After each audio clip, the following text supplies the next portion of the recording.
Hey everyone, and welcome to another Game Spotlight. Today we're going to be looking at Adventure Dungeon 2, Faron's Fate. It is a roguelike dungeon crawler, it's the easiest way to explain it.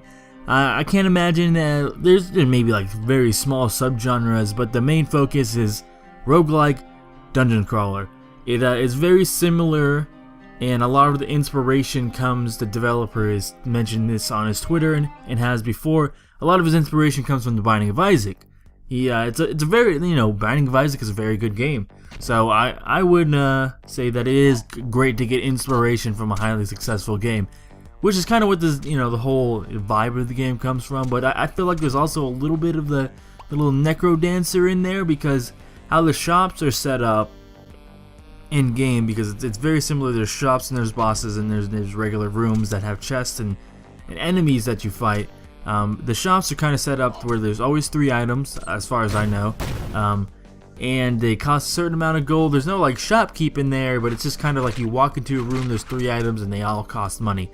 Maybe in the future there will be a shopkeep there, because it kind of doesn't, at the moment, make sense that you can pick up items for money and there's no one you're giving the money to. But anyways, we're going to go and continue on to the game. It is in Alpha 3.1 right now. I will mention, and I will mention this later, it's free right now as long as it's an alpha, but when it does move into beta, it will no longer be free. I'm not entirely sure how much it's going to cost right now. I didn't actually get that information, but I'm imagining it's not going to be more than $15. Probably not. But anyways, let us go on and move on to the game.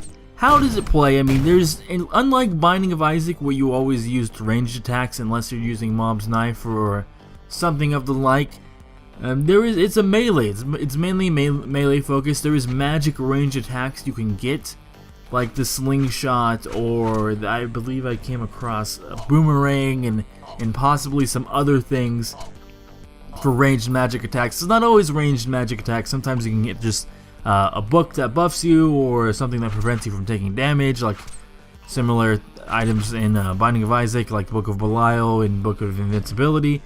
But it's hard. The game's hard. I'm gonna be just flat out say it's probably the hardest roguelike I've ever played. Now that might be because it's in the early stages, so everything's not fleshed out. So maybe there's gonna be some tweaks and changes that's gonna make the game more streamlined, but I often feel while going through the game I'm struggling to survive in every single room. The enemies are hard. It's hard to hit them. It's hard to move out of the way of them, and hard to kind of move around them and hit them. And when you look at other games, like typically the first floor is the easiest floor, and kind of leans you into the game. This game just kind of drops you in the game. You learn the controls, the movement patterns, and you kind of just gotta survive. I actually have not beat the first level of the game. I've actually played it for like 2 or 3 hours now, and I can't get past it. I've made it there multiple times. I've got close to killing like halfway through a boss, and then the boss I came across was it's kind of like the Fallen, but they were already separated. And they each moved on their own separately and independently. They were red, and they shot out red bullets, red tears, whatever, or red phlegm, or whatever they're shooting out of them. And when one of them dies, the other one gets hyper accelerated and kind of starts doing different moves, and I just could not beat it. The game is extremely difficult, much more difficult than what I imagined. I thought Binding of Isaac was difficult, and this is just like blowing my head off. Kind of. There's a lot of enemies and bosses that I've came across. Well, maybe in the first level I feel like there's maybe not that many right now, but there is like a lot you can come across, like a lot of numbers wise. I can be in a room and there can be like 10 flies going around, a big white rat that shoots more flies, and like 2 other brown rat or gray rats that shoot even more crazier stuff going on. And it can get pretty difficult right there. There's a lot more stats in the game.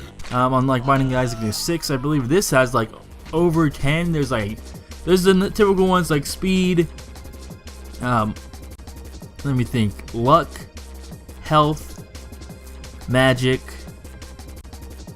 and some other ones, but then there's more like defense, which the higher defense is, the less damage you take from monsters. Each defense point is 1 less damage.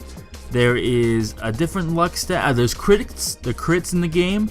There is what else is some other ones? And there's a couple other ones that are around that. So there's a lot of different stats in the game. You can look at them when you go into the game or when you die. I think when I die it shows most of my stats, and it's quite a lot. There's a lot of different items, unlike Binding of Isaac where you get like 1 treasure room and maybe something else before the boss room and a devil deal. There's actually a lot of items that come across that are lying on the floor when you just walk into the room, and you can pick them up and use them, which is really nice to be able to do. But I don't feel like there's really any carry items in the game. Like you get the feel from Binding of Isaac where you pick up an item and you're like, wow, this is awesome. It feels like a lot of the items you pick up and they build. You kind of build a tower until you're at a certain strength. Because I come across, I can pick up a new sword. I don't have a wooden sword anymore. I get the emerald sword, and I can have a higher chance of crit. But to be honest, it's like, yeah, I might kill this in 1 hit instead of 2, or I could not. So it's different. It's a different way to play the game, or the play a roguelike from what I'm used to, like in Binding of Isaac. The biggest thing for me that is really hard to do, what makes the game probably really difficult, is the movement patterns and the keys you have to use to move around.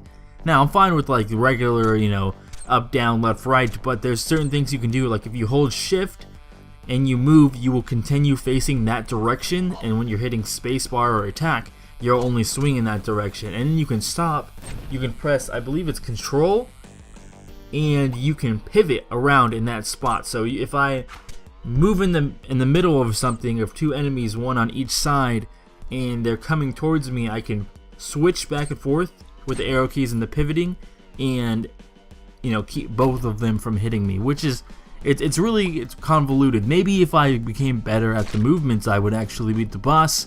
But I don't know, it's a game that I feel has a lot of potential. It's in, like I said, it's in Alpha 3.1 right now. Next big update, we'll be putting it in beta, so you should be able to get the game now and try it out. I don't know, I think there's potential for this game. This is the second game I didn't play Adventure 1, because I just found a developer with this new game that he's creating.